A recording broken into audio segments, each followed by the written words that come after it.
Hello, My Bespoke Room. Welcome to my crib. Come in. I mean, you designed it, so you might as well come in. So this is my hallway. I love it because even though it's quite narrow, this sort of glass brings in all the light from there, and it kind of shines a light on what is my beautiful office. And this becomes an extension of there without it being like you're walking straight into the living room.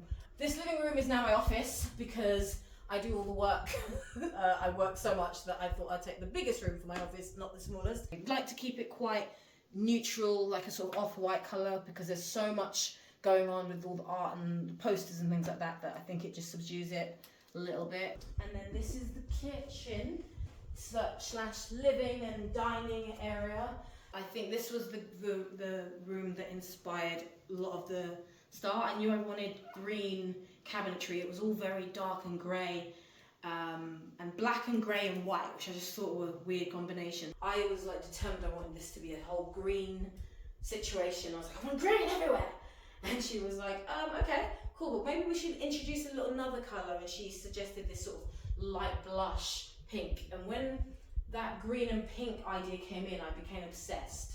And that became a sort of palette, the sort of the greens, the pinks, and the sort of mustard. And it's those three seats there are kind of the manifesto of the house. And yeah, so this is the sort of where we eat, sort of sit, watch a bit of TV. So this is the main guest bedroom, and I kind of just wanted it to feel a little bit like you're staying in a kind of nice cozy hotel.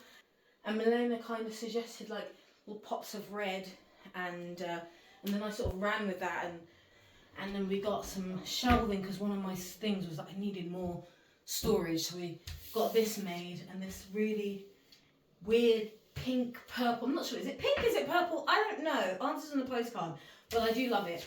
This is the master bathroom, and it was really lovely when I moved in. It was all very black, white, but it was nice, and I didn't want to do too much, so we just added a touch of pink, like a light pink, just on the ceilings and on the walls, and then just like added some, again, art and again, more plants, just so everything can pop. This is probably one of my favourite rooms in the house. This is, I call it the botanical room.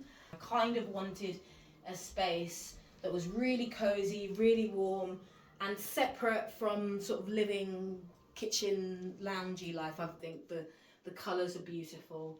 I always knew I wanted wallpaper on the ceiling, and she sourced this from I think Graham and Brown, and I love this lamp as well. I just love that floor lamp. It looks like a little sort of pearl, yeah, we just basically colour drenched it in this beautiful green, and then I also wanted a big swinging chair, and so I sit here and I look up at that, and there's no other artwork in there because I didn't want anything to compete with this ceiling. And this is the primary bedroom, and I mean, this is flipping huge. It was insane. And it was this wallpaper, which is Eva Sinake, a just beautiful West African textiles and stuff. And so we started with that one wall, and then slowly I fell in love with it. I was like, I don't want a feature wall, I want more. And then it became that wall, and then that little corner, and then that, and then I asked her to make a little stool in the same print as the wallpaper. And we did, again, a lot of built-in cabinetry here. Okay, so that is basically my house. Thank you, My Bespoke Room, for designing and working with me to make something beautiful. But now get out. Let go. Thank you. Bye. Okay. Right, let's order some pizza!